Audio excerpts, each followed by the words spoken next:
अब 25 दोष और 8 गुणों का जो वर्णन करना है आज इसमें अपन शुरू करते हैं ना। वसुमद टारि निवारे त्रिसठता सट अनायतन त्यागो संकादिक वसु दोष विना संवेगादिक चित पागो अष्ट अंग अर दोष 25 तिन संक्षेप कहिए बिंजाने ते दोष गुणन को कैसे तजिए गई। अब वसु यानी फिर वही 8 मद, 8 प्रकार के मद टारी निवारी, इनको निवारण करके 3 सटता यानी 3 मूढ़ता, सट से यहाँ पे ना मूढ़, त्रिसठ शब्द नहीं है ये, त्रिसठ, सट यानी मूढ़, त्रि यानी 3 मूढ़ता,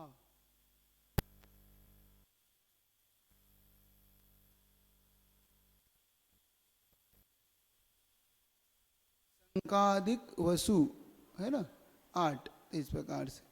तो संवेगादिक चित पागो, तो यहाँ पर वैसे तो 8 संकादि दोष, 8 मूर्ता मद, तो 8 दूनी 16 और 6 अनायतन 16 और 6 22 और 3 मूर्ता 25, ये 25 दोष है और 8 गुण आगे बता रहे हैं। अंग 8 जैसे बताया था ना, संकेत निर्विचिकित्सा ही बता रहे हैं। तो सम्यक दर्शन जो निर्दोष हो उसके लिए क्या क्या चाहिए, तो इसमें विशेष तौर से यहाँ पे खोला। मद का होता है अपने को बड़ा मानना और सामने वाले को हीन मानना, मतलब अपने को तो महान इत्यादि मानना, मैं ही हूँ, मेरे द्वारा ही किया हुआ है, मैं ही सबका स्वामी जैसा। जैसे ज्ञान है, अब 8 प्रकार के मद है ही, कुल का मद है, जाति का मद है, रूप का मद है, ज्ञान का मद है, धन है, बल है, तप है, रिद्धि या प्रभुता। तो ये 8 प्रकार के मद यहाँ पर वो कह रहे हैं कि इनसे मद यानी घमंड भी होता है, मान भी होता है, अभिमान भी होता है ना। तो जो लोग इस प्रकार से अपने मद को करते हैं वह नियम से अपने सम्यक दर्शन को दूषित कर लेते, क्योंकि उन्होंने जब ये आचार्य प्रवर समंतव्रत स्वामी ने श्रावकाचार लिखा है ना, तो उसके अंदर यही लिखा कि दर्शन जैसे तपोभृताम, तो ऐसे देव सास गुरु ये 3 के प्रति तो श्रद्धा है, लेकिन जो 8 मद इत्यादि से सहित है वो सम्यक दर्शनम अस्मयम, सम्यक दृष्टि इस प्रकार के दोषों से रहित हो ऐसा। तो यहाँ पर अपने आप को तो बड़प्पन अनुभव करना, सामने वाले को तुच्छ मानना, सामने वाले को किसी प्रकार से अपना जैसा नहीं मान, ये बहुत होता है।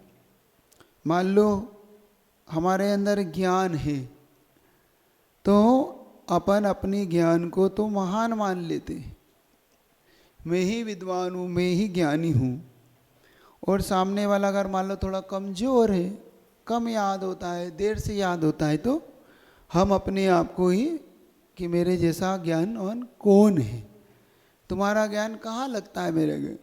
कभी कभी मद में कहता ना वो मेरे सामने उसका ज्ञान ठीक ठीक देख लेंगे, ये कहलाता है मद।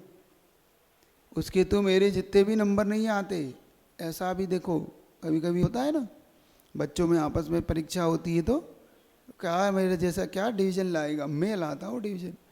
ये मद नहीं करना कभी संसार में, क्योंकि इसके फल बहुत देखे भी जाते हैं और कभी इसके फल दूर से भी देखे जाते हैं और नज़दीक में भी। जैसे कि एक बार बताया था कि क्षमा सागर जी महाराज बताते हैं कि उनके अंदर एक बार ज्ञान को लेकर कुछ मन में बात आ गई। एक बार वो शंका समाधान करते थे आहार के बाद, तो महाराज कहते एक बार मैंने शंका का समाधान किया और शंका का बहुत अच्छा समाधान हुआ।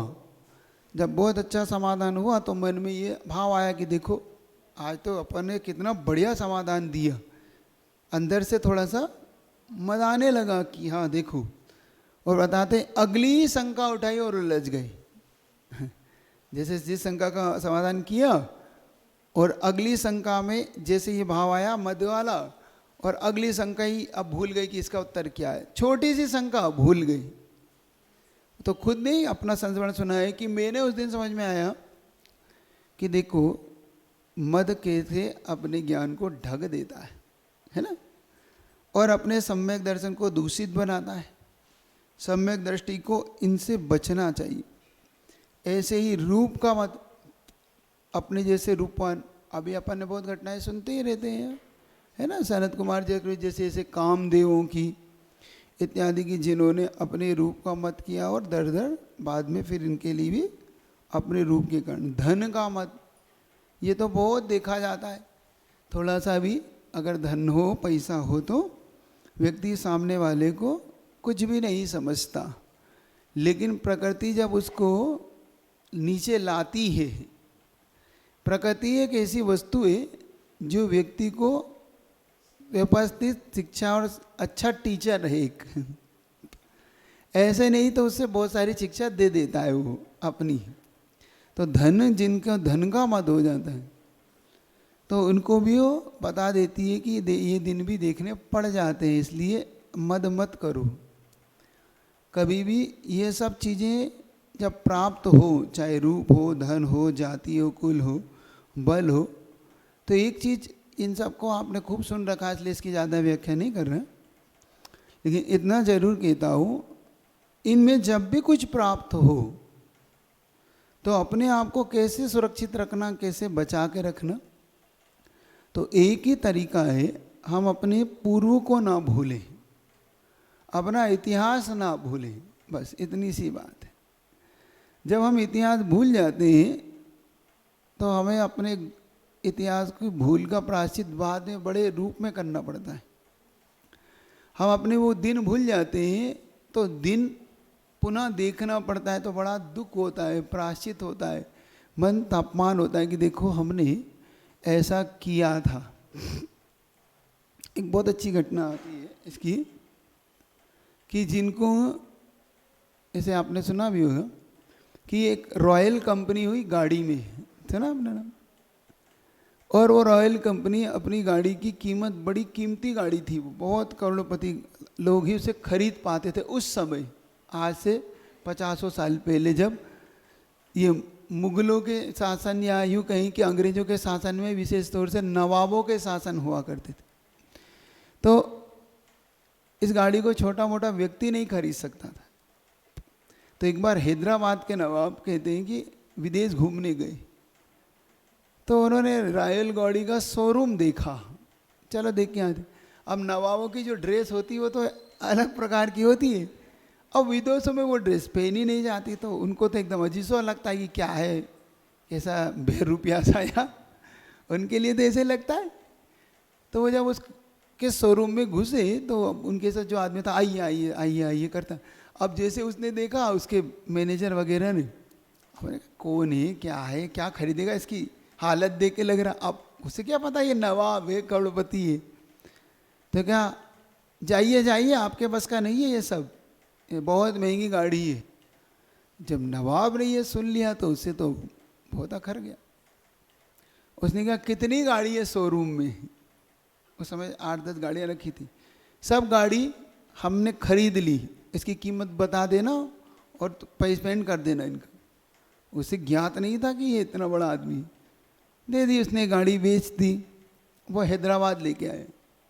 उसने क्या, सुनो, इसकी ऊपर की जो था, ऊपर की छत की आधी छत काट दी उसके, इसमें कचरा फेंको हमारे यहाँ का। उसने उस गाड़ी को कचरा गाड़ी बनाया और कचरा फेंकवाया उस गाड़ी से। और जब ये कचरा फेंकने के लिए काम आई तो पेपर में इसकी न्यूज आ गई, क्योंकि पेपर वाले तो, कि रॉयल गाड़ी जिसका नाम है पूरे ऑल वर्ल्ड में उससे कचरा फेंकने की लोगों ने गाड़ी खरीदना बंद कर दी कि कौन खरीदेगा कचरा गाड़ी, क्योंकि जिससे ये गाड़ी कचरा फेंकता है नवाब वहाँ का, इतना ही तो कहना है लोगों को, ये गाड़ी कचरे फेंकने काम आती, तुम इसको हमारे सामने हम नहीं खरीद। वो रॉयल कंपनी का मालिक चला के हैदराबाद आया और उसने क्षमा मांगी कि मैं आपसे क्षमा चाहता हूँ, कृपया इस गाड़ी के ऐसा व्यवहार मत करिए, क्योंकि मैं खरीद के लाया हूँ, फोकट में नहीं लाया। लेकिन नहीं, आपसे हम रिक्वेस्ट करते हैं, और हम लिखित में क्षमा दी उसने कि आपका जो अपमान हुआ है, उसने बताया कि आपका मेरे से मुझसे ये कहता है कि हम गाड़ी नहीं खरीद सकते, क्या समझ रखा है आपने, ऐसी कई गाड़ी कचरा घर में काम लेता हूँ मैं, तो उसको ये उसके मत को चूर करना है। तो उसने लिखित क्षमा मांगी कि हम आगे से आपको हम नई गाड़ी देंगे, लेकिन ये गाड़ी हमें वापस दे दें, और आगे से आपसे हम निवेदन करते हैं ऐसा कुछ नहीं होगा, आप इस गाड़ी का ये उपयोग ना करें। सुन रहे हो कैसे मद उतर जाते हैं लोगों के, ऐसे मद उतर गए। उसका हैदराबाद का बड़ा अच्छा प्रसंग है वो, कि ऐसे भी लोगों धन का जो मत कर जाते हैं, वो कैसे 1 मिनट में पानी पानी हो जाता है। कभी सामने था ना, शेर को सवा शेर जब मिलता है तो ऐसे ही मिलता। तो कहते हैं इसलिए कभी भी धन का मत मत करो, ये ज़्यादा दिन टिकता नहीं है। ऐसे ही ज्ञान का मत, रूप का मत, बल का मत, बल का मत भी पता ही है आपको, तप यानी आपके द्वारा की हुई साधना इत्यादि। और प्रभुता से यहाँ पर रिद्धि का मत ले लेना, प्रभुता से यहाँ पर रिद्धि होती है ना, जैसे कोई रिद्धियाँ प्राप्त हो गई मुनि महाराज को, तो उनके अंदर भी कभी कभी ये मद आ जाए, देखा मेरे पास कैसी रिद्धियाँ है। और प्रभुता का मतलब स्वामित्व भी होता है, कि कहीं आपके ऐसा पोजीशन होती है कभी कभी ऐसी कि उसको लेके भी आपकी पूछ परख होती है, आइए, अरे आप तो भैया हमारे नगर के बड़े आदमी हैं, बड़े सम्मानित हैं, तो ऐसा भी होता है। अब देखो स्वामित्व की घटना सुना देता हूँ आपको, ये बड़ा अच्छी है। ये सरसेठ हुकमचंद जी कासलीवाल का नाम सुन रखा होगा आपने, इंदौर के हैं, बड़े प्रसिद्ध हैं। एक बार अंग्रेजों ने उनके लिए थोड़ा सा कुछ कहा, अंग्रेजों ने कहा कि ऐसा कोई है मालवा में जो हमें देगा, हमें कुछ दे सकता है।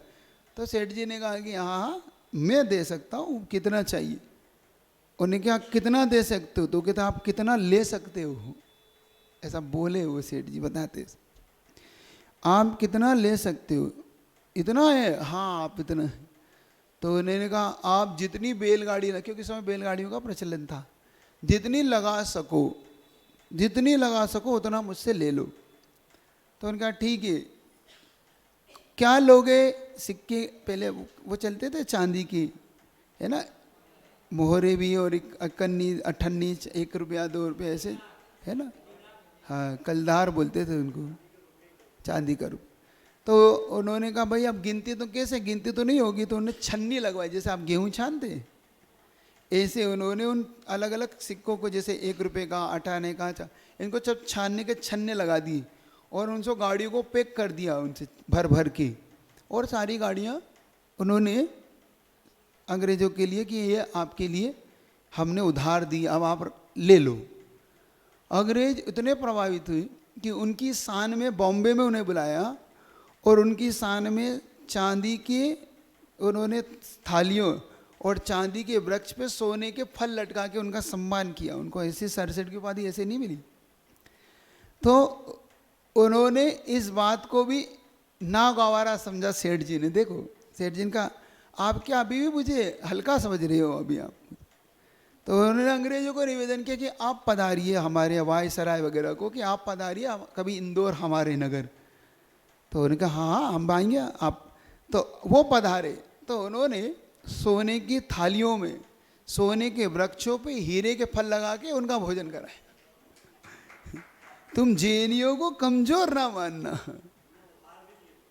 इसीलिए तो उधार देने के बाद ये घटना घटी कि भाई उनका सम्मान किया जाए। तो उनका ठीक है, तो उनका अभी भी तुम हमें कमजोर मान रहे हो, तुम इनसे सम्मान करते हो। तो ये मत उतारा उन्होंने अंग्रेजों का कि जैनियों को इतना हल्का मत पकड़ना तुम। जैन भी कुछ रखता है अपना अस्तित्व, और वास्तव में आज भी भारत में जैन अपना अलग ही अस्तित्व रखता भी है। कहते हैं कई परसेंट, मतलब 70-80% टैक्स आज भी पूरा जैन समाज भरता है, चाहे वो दिगंबर हो चाहे श्वेतांबर हो। एक बार पूज्य सुधा सागर जी महाराज सुनाते, भैरू सिंह जी शेखावत थे, मुख्यमंत्री थे उस समय राजस्थान के, बाद में उपराष्ट्रपति बने भारत के।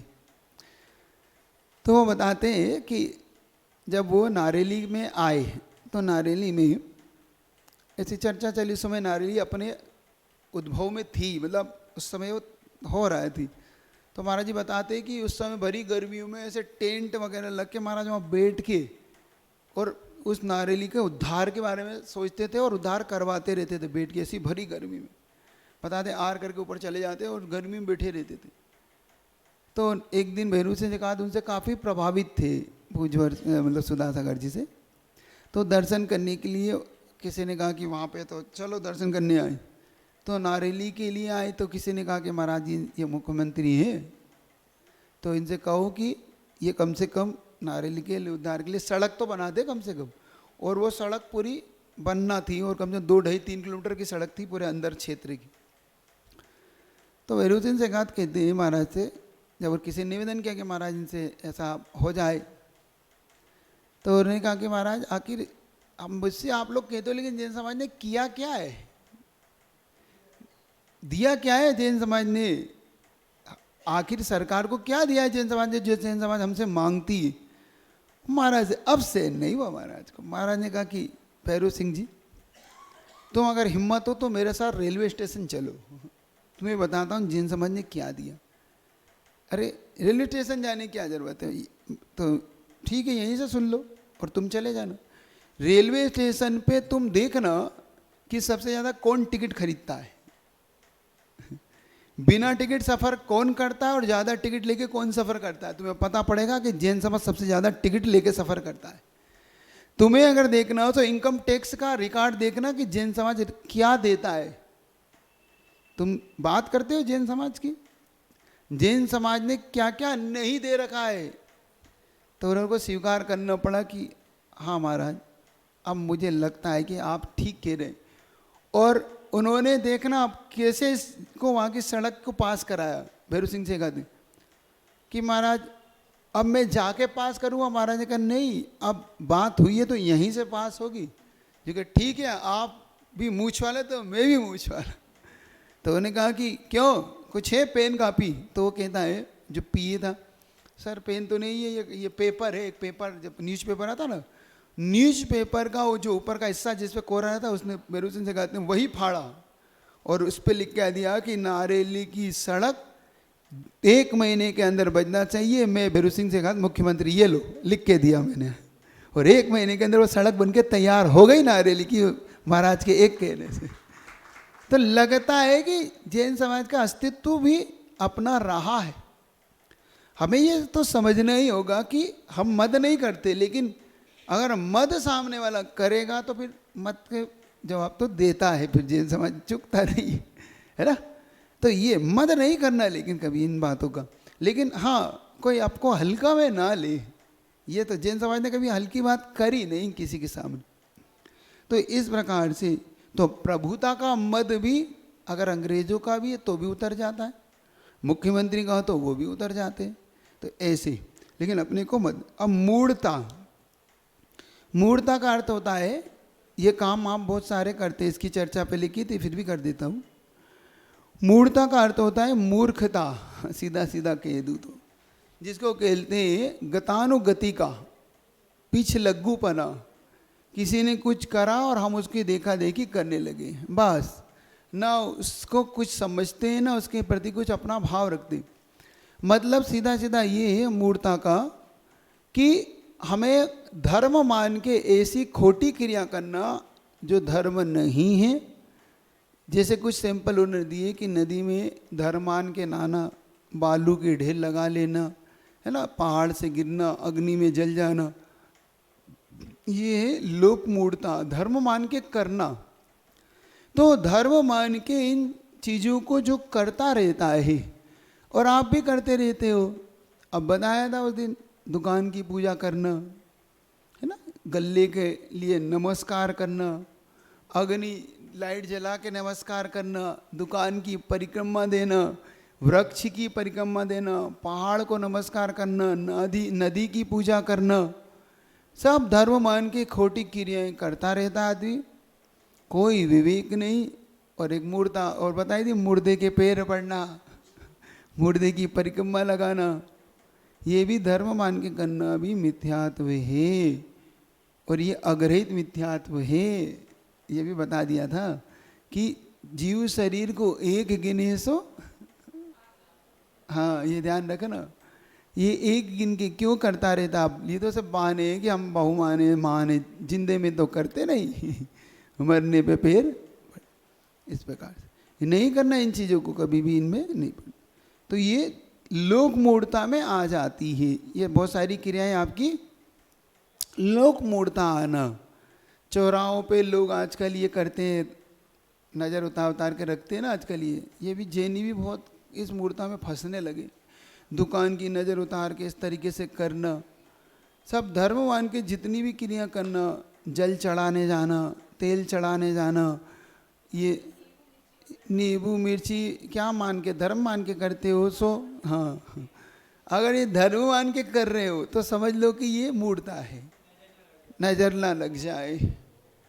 एक बात याद रखो, सबसे पहले अपने पास समीचीन क्रियाएं हैं। गंधोदक हमारे पास बहुत अच्छी क्रियाएं, शेषाक्षत अच्छे, भक्तामर स्त्रोत हैं, इनसे ही हम अपनी विशुद्धि और पुण्य को बढ़ाएं। कभी कभार कभी आप नया मुहूर्त करते हैं तो कभी कर लेना एक आधी बार, लेकिन रोज रोज ये भी नहीं करो। ये भी प्रचलित में हो जाता है तो भी मूर्ता के अंदर आप कर जाओगे।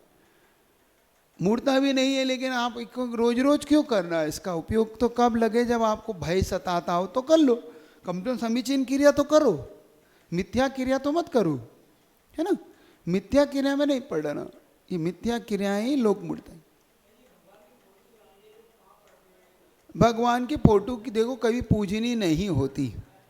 भगवान की फोटो एक सिंबॉलिक होती, मन को अपने लिए वहाँ तक ले जाने का एक साधन होती है कि चलो बड़े बाबा मेरे दिखते नहीं तो चलो ये बड़े बाबा से मैं अपने बड़े बाबा तक पहुँचूँ। लेकिन इसको पूजनी नहीं है वो कि उसकी पूजा करने लग जाओ, उसके अर्घ्य चढ़ाने लग जाओ, ये कभी नहीं करना।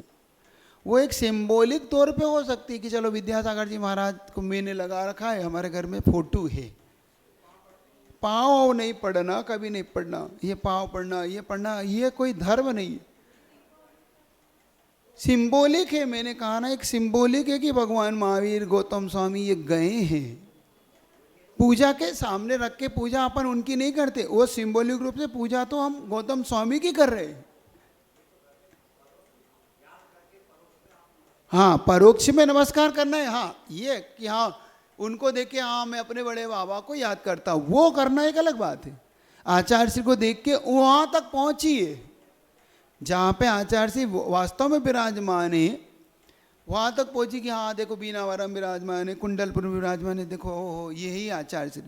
तो ये प्रत्यभी ज्ञान हो जाता है हमारा, है ना, कि हम उस फोटो को देख के जोड़ रूप ज्ञान हो जाता है कि हाँ यही है विद्यासागर जी, यही है बड़े बाबा, यही है महावीर स्वामी। तो मिथ्यात्व नहीं है, लेकिन यही है फोटो में ही है कि यही हो जाए सो नहीं करना। इससे बहुत सारी मूर्ता आपके परिवार में प्रवेश कर जाएगी। मंदिरों जिनालयों में लोगों का आवागमन कम हो जाएगा, बल्कि बंद तक हो सकता है। मैं बता चुका हूँ, बच्चे उसी को मंदिर मानने लगते हैं, बच्चे उसी को। किसी ने पूछा महाराज अब अकृत्रिम चैत्यालय सूर्य में सो नमस्कार कर सकते हैं? नहीं करना। क्यों नहीं करना? हम वहीं से अकृत्रिम चैत्यालय, आप यहाँ के चैत्यालय को नमस्कार करके वहाँ करिए, लेकिन यहाँ कर दिया तो फिर लोग बाग वहीं से सूर्य को नमस्कार करके घर चले जाएंगे, वहीं से हो गई उनकी पूजा, वहीं से हो गया अभिषेक। ये है किसने किया है? भरत जी ने किया तो दिखाए सो किया है, बिना देखे थोड़ी कर दिया। और साल में एक ही बार क्यों करते हैं? 365 दिन करें तो मानो।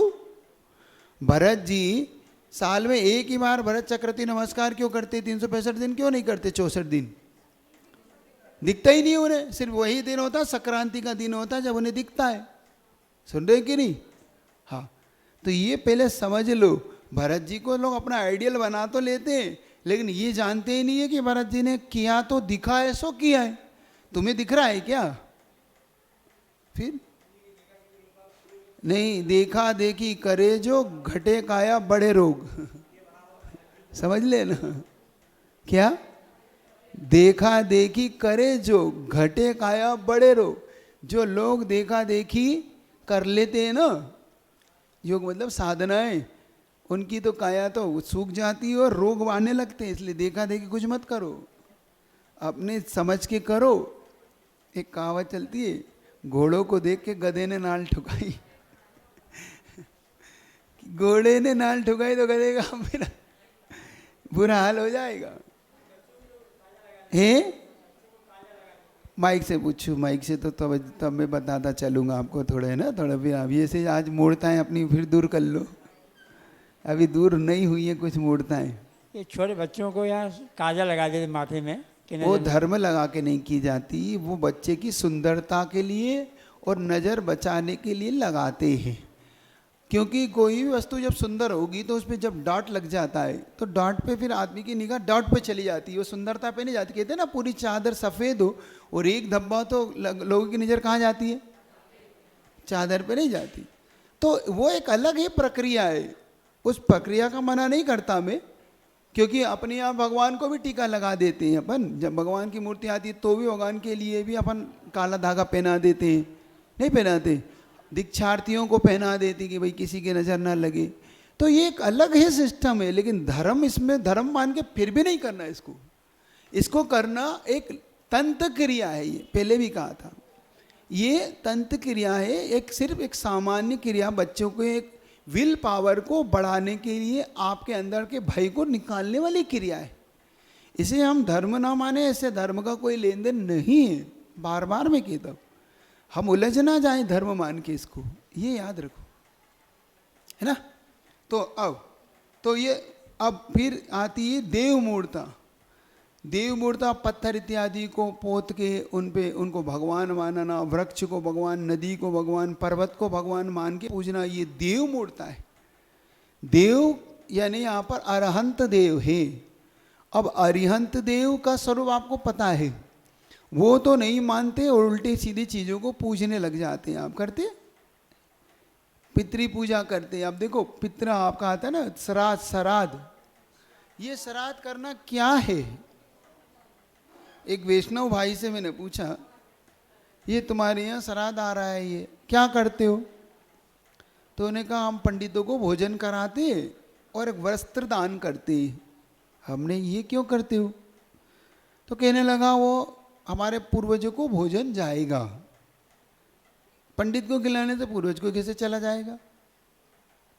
और वस्त्र जैसे हमारे पूर्वज जहाँ पे ये वस्त्र उनको चले जाएगा। मैं कहा, देखो दोनों बात गड़बड़ है। एक तो तुम अपने पूर्वजों को झूठा खिला रहे हो, क्योंकि पहले पंडित खाएगा जब तुम्हारे पूर्वजों को जाएगा, पंडित खाएगा तब तुम्हारे पूर्वज को जाएगा। तो एक तो ये सबसे बड़ी बुद्धिमानी नहीं है तुम्हारी। पंडित से कहो एक थाली तुम खा लो और ये थाली रखी, ये तुम पूर्वजों को पहुंचा दो, तो हम मान ले, थाली चली जाए सो पूर्वजों को चली जाए।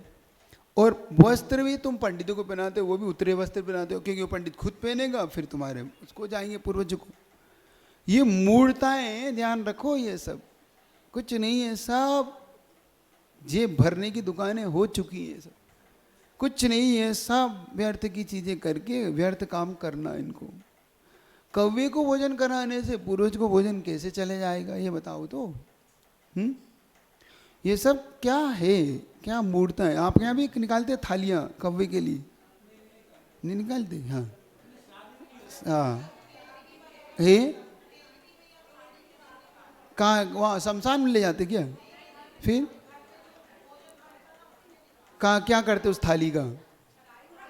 गाय के लिए ठीक है, चलो एक कम से कम उस बहाने कुछ भी मत हो, भला तो हो रहा है उस गाय का, पेट तो भर रहा कम से कम।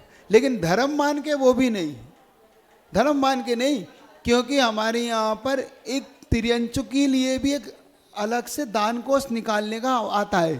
तो एक प्रकार का दान हो गया तिर्यंच के लिए, वो भी अनुकंपा करुणा दान। ये ये भी एक है। और एक और प्रथा है यहाँ पे लकड़ी देने की भी है। एक उसको भी समझ लो वो क्या है। लकड़ी देते ना, अंत में ले जाते हैं शमशान में, तो वहाँ पे लकड़ी, अंत में लकड़ी डाल के आते हैं ना, टुकड़ी, एक एक टुकड़ी दे देते हैं उनको। हाँ, जो भी चंदन है, जो भी है। हाँ, ये सिस्टम समझो क्या था। पहले जैसे क्या होता था, पहले गैसें नहीं थी, कोयला इतना ज़्यादा उपलब्ध होता नहीं था। अब भाई मान लो कोई यहाँ से अर्थी गई, अब शमशान पहुँची। अब जिसके घर से एकदम से शमशान के लिए 1-2-3 कुंटल लकड़ी चली जाएगी, तो उसका आगे का भोजन कैसे बनेगा? मेहमान आएंगे तो उनके लिए भोजन कैसे बनेगा? तो आगे लकड़ी तो उन्हें चाहिए। तो वो क्या करते थे, सब समाज का नियम होता था कि भाई अपने साथ 2-2, 3-3 लकड़ी के गट्ठे ले जाते थे, अपने कंधे पर रख के लकड़ी के टुकड़े ले गए। अब 100-200 लोग गए तो ऐसे ही वहाँ पे ढेर लग गया लकड़ी का, और उसकी चिता सजा दी, और चिता सजा के अग्निदाह संस्कार करके आ गए। अब वो प्रथा में कैसे बदल गया? अब वो तो काम बचा नहीं, अब घर से ले जाते हैं नहीं है, तो अब तो सीधे वहीं पर लकड़ी ट्रक ट्रैक्टर से पहुंच जाती है, सीधी वो जम जाती है, उस पर अर्थी रख देते हैं। तो अब एक सिंबॉलिक तौर से सबको एक टुकड़ा पकड़ा देते हैं, और वो एक एक घूमता है, और चंदन की छिलपी जैसी होती, हाँ, वो डाल के चला आता है। अब वो प्रथा किसी को नहीं पता, सो अब करना है, सो करना है, परिक्रमा करना, ये करना, वो ये सब ऐसी प्रथाएं हो चुकी हैं जिनका कहीं कुछ लेन देन अब नहीं बचा है ना। फिर भी ये लोक मूर्ता के रूप में प्रचलित आज भी होती है। ये थी, तो इन चीज़ों को समझिए, पहले समझ के ही करना है, समझे। ऐसे ही देवता के बारे में, देव मूर्ता, जो खोटे देव हैं इनको अपना देव मान के पूजना, श्राद्ध करना। एक कबीरदास हुए, वो कबीरदास एक बार ऐसे श्राद्ध का समय चल रहा था, क्योंकि कबीरदास थोड़ा से कास्ट उनकी छोटी थी, तो एक ब्राह्मण वहाँ पर ऐसे श्राद्ध तर्पण करते ना, जल में, नदी में खड़े होके जल का तर्पण कर रहा था। अब तर्पण कर रहा था तो ब्राह्मण कहता है, चल दूर हट, थोड़ी कास्ट छोटी होने का हम दिखता नहीं, मैं तर्पण कर रहा हूँ। मैं क्या कर रहे हो? पूर्वजों के लिए जल दे रहा हूँ। कबीरदास उल्टे खड़े हो गए, उन्होंने ऐसा शुरू कर दिया, ठीक है, ये तू क्या करता है? क्योंकि मैं अपने खेतों को जल दे रहा हूँ। क्योंकि मूर्ख, यहाँ से कोई खेत को जल जाता है तो क्या मूर्ख पूर्वज को ऐसे जल जाता है क्या? कि भाई जब तुम्हारे यहाँ से तुम्हारे पूर्वज को जा सकता तो मेरे खेत को नहीं जा सकता? भाई जे तूने तो देखा नहीं, करा नहीं, पूर्वज कहाँ है, वहाँ जल जा रहा है, ऐसे तर्पण दे रहे हो, तो क्या मेरे जिस जल को छोड़ा है तो क्या खेत में नहीं जाएगा? समझो कैसी कैसी प्रथाएं चल पड़ी है ना, ये सब। तो ऐसे ही देव मूर्ता, ऐसे ही गुरु मूर्ता, गुरु के स्वरूप को नहीं समझ के रागी द्वेषी परिग्रह हिंसा आदि को ही, उन गुरुओं को ही अपना गुरु बना लेना, खोटे गुरुओं को, लोभ के वशीभूत, लालच के वशीभूत होकर। फिर आती अनायतन। अनायतन का मतलब होता है जो आयतन के ठीक अनायतन होता है। आयतन होते हैं जो सच्चे देवसाज गुरु और उनके 3 मानने वाले जो आयतन है, इससे ठीक विरोध होता है अनायतन। विरोध मतलब जो आयतन नहीं है सो अनायतन है। ऐसे ही देवसाज गुरु, खोटे देवसाज गुरु, उनके भक्त, ऐसा। तो 6 आयतन हो गए है ना, देव, खोटे गुरु, खोटे शास्त्र, खोटे देव का भक्त, खोटे गुरु का भक्त, खोटे शास्त्र, ऐसे 3 और 3 ये 6। तो ये 6 आयतन, 3 मूर्ता और 8 मत। कितने होगा ये? 8 और 6 14 और 3 17। अब आ रही है 8 दोष।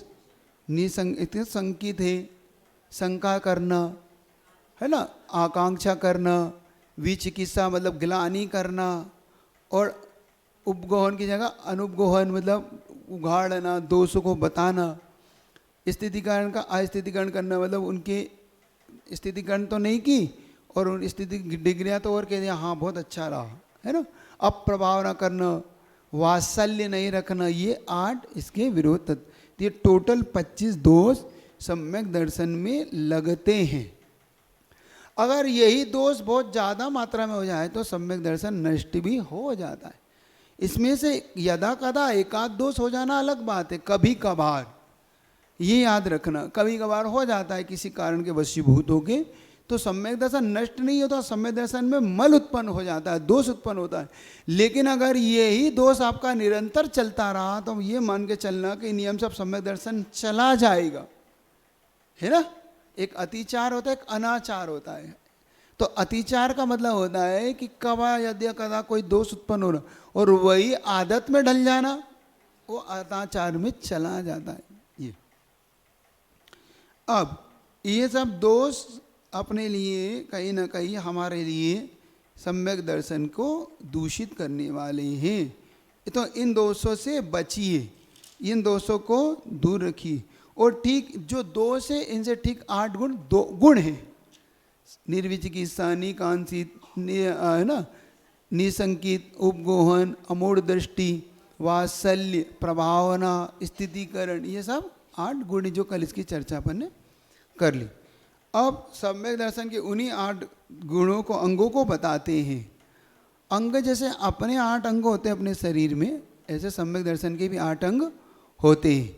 जैसे 2 हाथ हैं, 2 पैर हैं, सिर है, छाती है, नितंब है, ऐसे अपने 8 अंग हैं टोटल।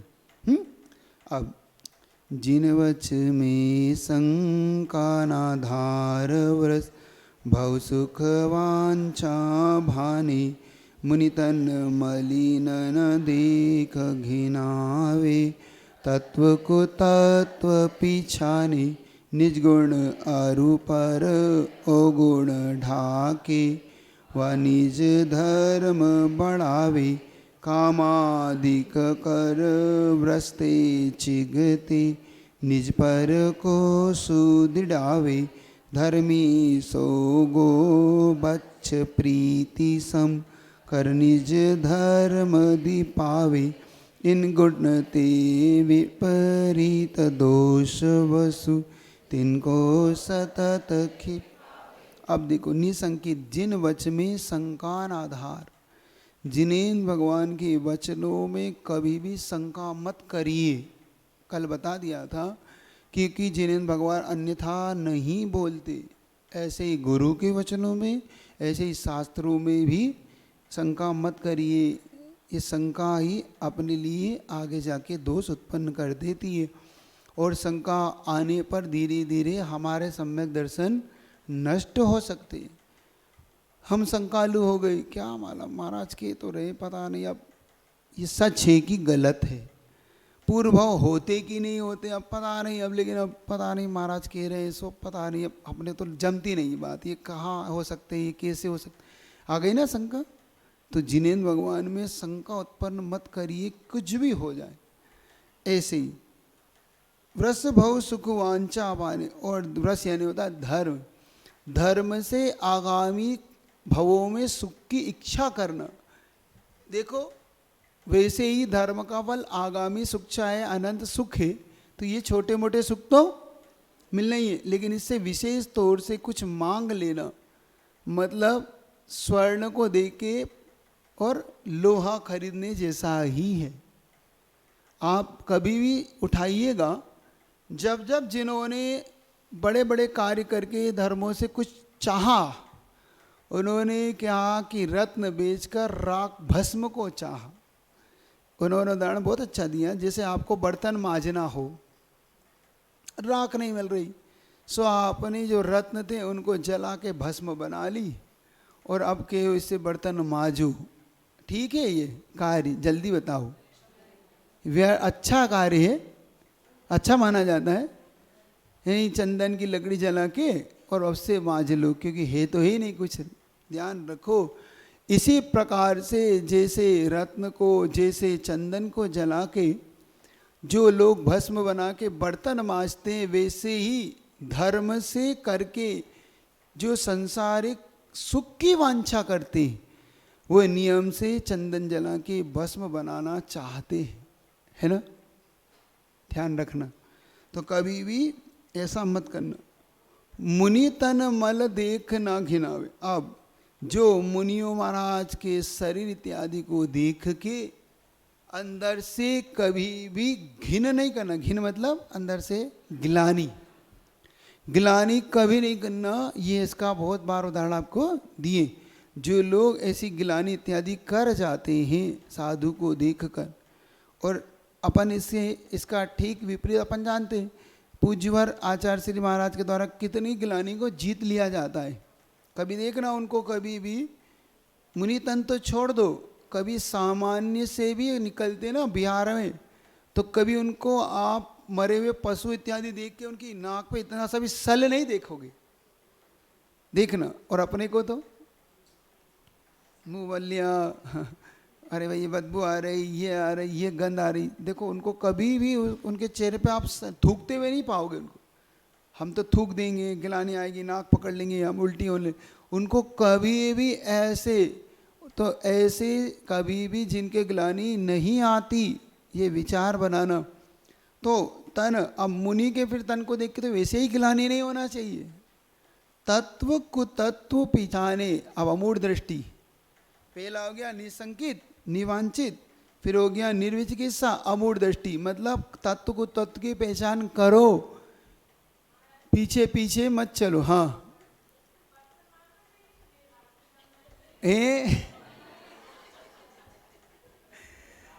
राख की बात नहीं चल रही है। राख से बर्तन मांज लो, मांजने की इनकार नहीं कर रहे वो ये कह रहे हैं कि चंदन की राख से बर्तन मांजना उतनी बड़ी मूर्खता है। क्या राख चंदन का इतना सा टुकड़ा भी हजारों लाखों रुपए दे सकता है। समझो चंदन क्या रुपए किलो है, ओरिजिनल चंदन कई लाख रुपए किलो है ऐसा। और बाकी डुप्लीकेट तो 10-20 हज़ार 5,000 रुपये किलो है। ओरिजिनल लाखों रुपए किलो की चंदन आती है, याद रखो। और राख क्या रुपये किलो है, पूछ रहा हूँ पूछने वालों से। राख 2-4-5 रुपए किलो है। तो 5 रुपए किलो की राख के लिए 5 लाख रुपए का चंदन का टुकड़ा जलाना, ये समझदारी है? आप बताओ माजना के नहीं?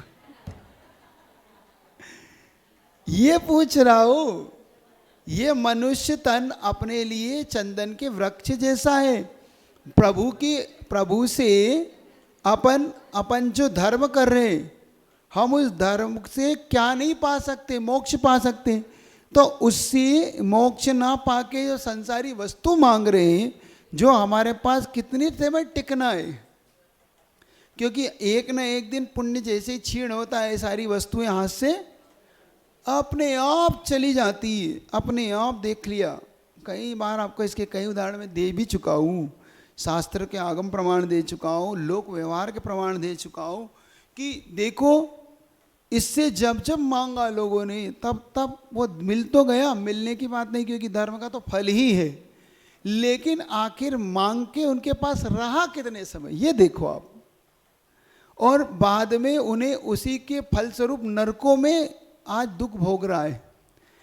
रावण पूर्व में मुक्ति पा सकता था, देख लो, और मुक्ति पाने मिल ही जाती उसको अगर थोड़ा सा और थोड़ा देर रख लेता। लेकिन उसने क्या मांग लिया, नारायण का पद मांग लिया। और पद मांगते ही आज कहाँ है देख लो। मिल गई, स्वर्ण की लंका मिल गई, सब कुछ मिल गया उसको, कोई कमी नहीं हुई। लेकिन अंतोगत्वा उसके नियोग से उसे नरक जाना पड़ा। सुन रहे, चंदन की लकड़ी जला के राख मारना। ये कह रहे हैं यहाँ पे, कहा तो मुक्ति और कहा उसको जला के रावण ने नरक पाया। ये कहते चंदन को जला के राख मांज के बर्तन मांजना, ये है वो कहावत। समझ में आ रही नहीं आ रही? अब इसलिए कह रहे हैं कि बात राख की मांझने की नहीं है, दृष्टांत। आप दृष्टांत तक पहुंचिए। दृष्टांत और दृष्टांत जानते हो? दृष्टांत का मतलब उदाहरण, दृष्टांत का मतलब जिसके लिए उदाहरण दिया गया, जिसकी सिद्धि के लिए हमने उदाहरण दिया था। तो ये दृष्टांत है। राख तो मुख्य तो उदाहरण है वांछा नहीं करने वाली बात का, कि अपने निकांक्षित अंग को पालन करिए, आकांक्षा मत करिए, ये कहना का भाव है। ठीक है। ये माइक कहाँ है? चालू करो। हाँ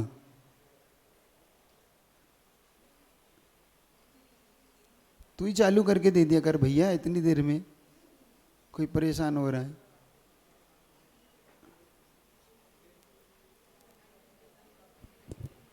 अपन शांति धारा में महाराज जी अपेक्षा करते कि अगले के स्वास्थ्य लाभार्थ हेतु आपने किसके लिए की ये देखो, आप पहले किसी के पर के लिए, हाँ, पर के लिए। पर के लिए की हुई वस्तु धर्म ध्यान माना जाता है।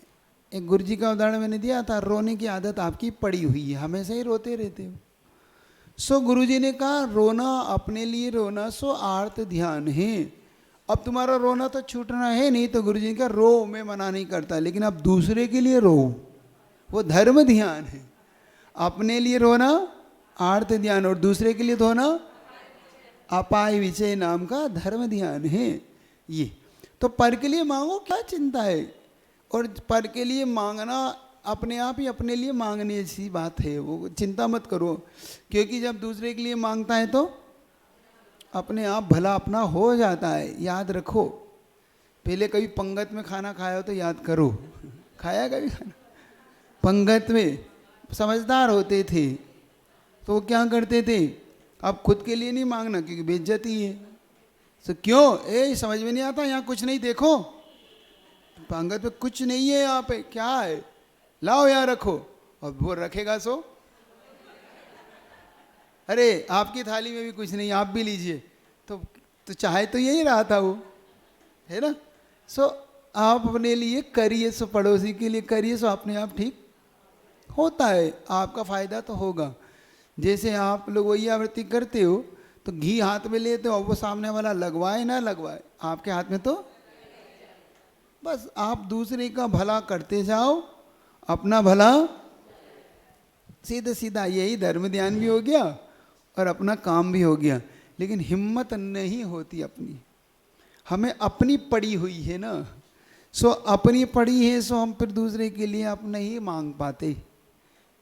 एक बात याद रखो, जो कष्ट से तुम छूटना चाहते हो, बस सीधा सीधा सिद्धांत, कैसी से भी मैंने जब जब इस सिद्धांत को आपके लिए कहा और आज फिर कहता हूँ, जिस जिस कष्ट में आप सब फंसे हुए हो, जिस कष्ट में भी, चाहे वो धन का हो, चाहे स्वास्थ्य का हो, चाहे ज्ञान का हो, चाहे अड़ोसी पड़ोसी का हो, चाहे अपने, बस उस कष्ट से छुटकारा पाना चाहते हो, तो जो जो लोग इसमें फंसे उन सब के लिए मुक्ति चाहने लगो।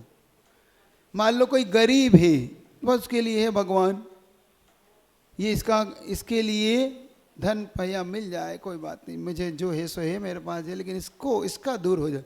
तुम देखो तुम्हारे पास अपने आप बढ़ोतरी होने लगी, कहने लगो हे भगवान उसका रोग दूर हो जाए, उसकी पीड़ा दूर हो जाए, हमारा ठीक है जो होगा, अपने आप आपके सारे रोग दूर होने लगेंगे, उसका जैसा होगा तो होगा। सुन रहे? अब ये होता है, अब अपनी चिंता कर करके हम अपने आर्त ध्यान में पड़ जाते हैं, तो अपना भी ठीक तो होता ही नहीं है और दूसरे के लिए हम भावना कर नहीं पाते। ये याद रखना, बहुत बड़ी भावना होती है। जब दूसरे के लिए करोगे, अपने आप संसार में आप देखो, जिसने दूसरे के लिए करा वो सब पा गया। याद करो, जब पहली घटना सुनाई थी सिद्धांत ग्रंथ की, अब याद कर लेना, सिद्धांत की जब मैंने पहली क्लास ली थी आपकी इस कटनी में, याद आया नहीं आया? नहीं आया तो अब बता देता हूँ। जब ब्राह्मण ने अपने लिए मांगा सो कुछ नहीं, जब कृष्ण ने 2 पैसे दिए उसे, और जैसे उसने दूसरे के लिए मांगा सो सब मिल गया। याद आ गई घटना? अर्जुन ने उसे स्वर्ण मोहरे दी, लुट गया। दूसरे दिन मोती दिया, पानी में बह गया, मछली चल निकली। लेकिन कृष्ण ने कहा रुक जाओ, मैं बताता हूँ इसकी कैसे समस्या दूर हुई। उसने कहा लो ये 2 पैसे। तो वो कहता है ब्राह्मण, धिक्कार है, इससे तो अर्जुन ही ठीक था, अर्जुन ही ठीक था, स्वर्ण मोहरे दे दी, मुझे मोती दिए थे, इतने महंगे मोती थे, इनने कृष्ण ने तो 2 पैसे दिए, लेकिन किसके थे वो? कृष्ण के थे 2 पैसे। तो उन्होंने कहा तो एक मछुआरा मछली मारकर आ रहा था, मतलब लेके आ रहा था जिंदी मछली जल में, तो क्या कहाँ ले जा रहे हो? तो ब्राह्मण को दया आया, उसने काम कर, कितने की है? 2 पैसे, ये ले 2 पैसे, ला ये मछली मुझे दे दे। और जैसे उसने मछली को अपने कमंडल में डलवा लिया कि इसमें डाल दे, मैं नदी छोड़ के आता हूँ, और जैसे नदी छोड़ने गया तो मछली ने वो मोती उगल दिया। याद है? नहीं? हाँ याद कर लो। अब देखो इतनी पुरानी घटना तुम्हें अभी जल्दी जल्दी भूल रहे हो, अभी कोई गए तक नहीं अभी हम हैं, अभी हमने कदम भी बाहर नहीं निकाले और तुम सारी चीजें भूल रहे हो, मतलब तुम हमारे बात तो सारी चीजें भूल जाओगे ऐसा लग रहा है। याद रखोगे कि नहीं रखोगे? पर के लिए कुछ न कुछ करो, पर के लिए कुछ न कुछ करो। एक अच्छी बात बताऊं तुमको, एक पर के लिए करने की, पर के लिए कुछ माला फेरा करो, है, हमेशा कुछ ना कुछ ऐसी मन में भावना किया करो, हे भगवान संसार में सबके रोग दूर हो जाए, सबकी गरीबी दूर हो जाए, सब मोक्ष चले जाए, बस ये भावना हो, हर व्यक्ति इस संसार का दुख से दूर हो जाए, सब इसी सम्यक दर्शन को प्राप्त करे। ये इसलिए कह रहा हूँ कि एक बार आचार्य श्री ने हम लोगों से पूछा था, गुरुदेव ने यह पूछा कि एक हमारे संघ में महाराज जी लोग थे, हम लोग सब ऐसे बिहार कर रहे थे, तो एक महाराज जी ने पूछा कि आचार्य श्री ये अजैन व्यक्ति आते हैं, बहुत श्रद्धा से वो नमस्तु इत्यादि करते हैं, अब वो अपनी भाषा में करते हैं, तो इनकी श्रद्धा देख के बड़ा आश्चर्य होता। तो आचार्य श्री का जब वो तुम्हें नमस्तु करते हैं तो ये बताओ तुम क्या सोचते हो उनके बारे में, क्या लगता है तुम्हारे मन में? कुछ नहीं आचार्य श्री, आप क्या सोचते हैं? उसने नमस्तु किया, आशीर्वाद दिया। आचार्य के नहीं, आशीर्वाद के साथ एक चीज कहा करो। देखो बहुत अच्छी चीज कही गुरु जी कहने लगे ये कहा करो, इसे भी सम्यक दर्शन हो जाए, इसे भी सम्यक दर्शन हो जाए। देखो कितनी बड़ी बात, इसे भी अहिंसा धर्म मिल जाए, हाँ तुम्हें भी अहिंसा धर्म मिले, तुम्हें सम्यक दर्शन की प्राप्ति, ऐसा कहा करो मुंह से। हाँ देखो गुरु जी की करुणा देखो कैसी अंदर से है, सोच रहे हो? तो अब जब इतने बड़े गुरुदेव भी ये बात कह सकते हैं, तो आप लोग नहीं कर सकते दूसरे के लिए धर्म ध्यान की बातें? नहीं सोच सकते कि सब संसार के सभी युग सुखी हो जाए, सभी लोग सर्वे भंतु सुखी ना। ये देखो उनके यहाँ सूत्र है, सर्वे भवन्तु सुखिनः सर्वे मया नरामया। देखो सब याद है तुम लोग, वहाँ पढ़े होंगे आप स्कूल में पढ़ते। तो ये याद रखो, ये कुछ ऐसे सूत्र हैं, उनके यहाँ भी ऐसे सूत्र हैं जिन सूत्रों से वो अपने पुण्य का आश्रय करते, और आपके यहाँ पे तो कितने बड़े बड़े सूत्र, कुछ नहीं करते आप लोग, सिर्फ स्वार्थी हो, अपने स्वार्थ के अलावा कुछ नहीं करते। अपना दुख हो तो दुखी हो जाते हैं, और दूसरे का दुख है तो कहते हैं हाँ भाई तो चलता है, होता है, क्या करें। ये शब्द होते हैं आपके, क्या करें, ये तो संसार है, अब ये तो चलता है। ये कहो जब अपने को दुख हो तब कहो कि ये तो संसार है, चलता है। दूसरे को दुख हो तो कहो हाँ अरे इनको इतना दुख है, तब जाके धर्म ध्यान होगा। सुन रहे हो कि नहीं? उनके दुख में दुखी हो जाओ, मतलब उनके दुख में भी अपने अंदर ऐसी करुणा उत्पन्न करो, तब जाके तीर्थंकर बनता है। तीर्थंकर ऐसे नहीं बनता, याद रखना। तीर्थंकर कौन बनते? तीर्थंकर पर्याय मिलती कैसे? जब पर की करुणा अपनी आस्था की परीक्षा लेती। सुन रहे हो? पर की पीड़ा नहीं, पर की पीड़ा अपनी करुणा की परीक्षा लेती है। ये गुरु जी का आई को है, पर की पीड़ा अपनी करुणा की परीक्षा लेती। मतलब हम कितने करुणावान हैं अब पता पड़ेगा, क्योंकि पर में कितने करुणावान, और अपने में तो हम बहुत छाती कूट कूट के रोते, बड़े बड़े इतने मोटे मोटे आंसू बहाते हैं।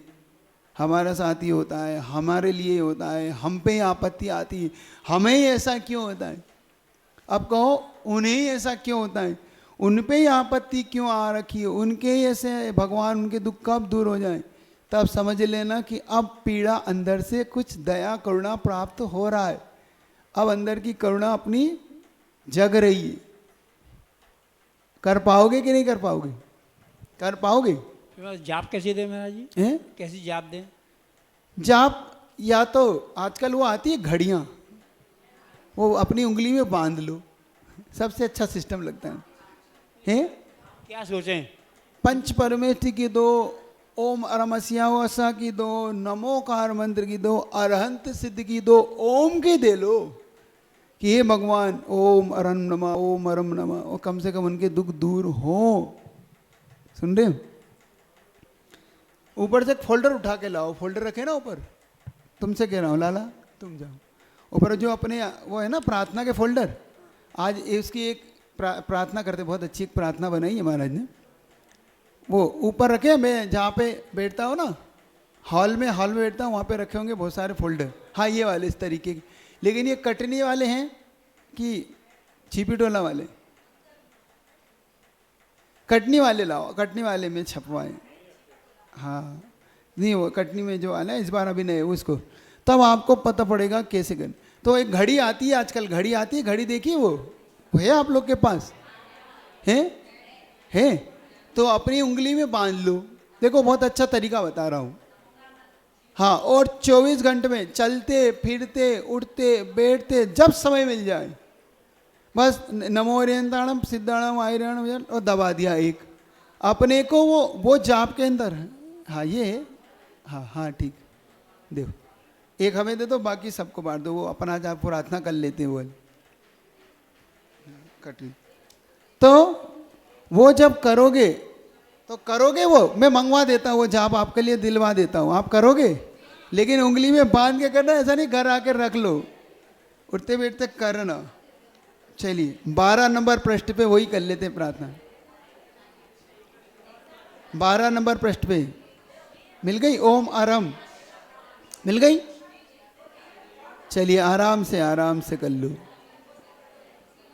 ओम अरहम, ओम अरहम, ओम अरहम, ओम अरहम, ओम अरहम बोल। सभी कार्य की सिद्धि से तू पहले इसको बोल। ओम अरहम, ओम अरहम बोल। सभी कार्य की सिद्धि से तू, जिसने भी यह मंत्र पढ़ा, जिसने दुख सारा ही दूर किया, जिसने भी इसको ध्याया सुख का पारावार लिया, जिसने भी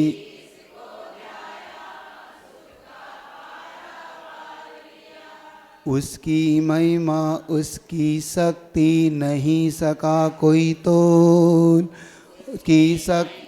उसकी शक्ति। ओम अरहम, ओम अरहम, ओम अरहम बोल। ओम अरहम, ओम अरहम, ओम अरहम, ओम अरहम, ओम अरहम बोल। सभी कार्य की सिद्धि से तू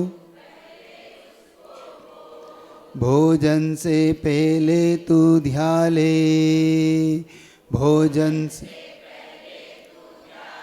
चलते फिरते भी तू गाले, चलते सोने से पहले जग करके मन को इसका नाद सुना ले, सोने से करके उनके हम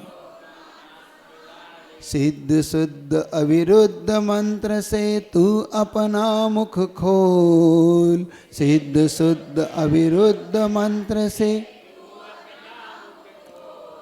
ओम अरहम, ओम ओम अरहम बोल।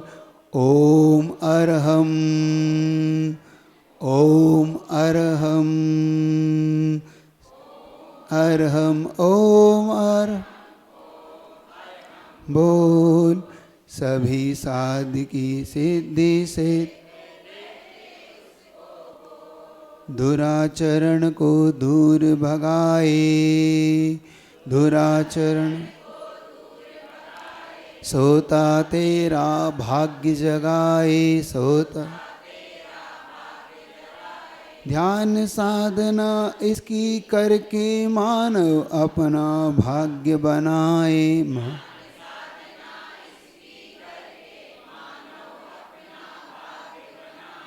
तन मन आत्म शुद्ध करे ये महिमाए अनमोल। तन मन आत्म शुद्ध करे ये ओम अरहम ओम अरहम ओम अरहम बोल।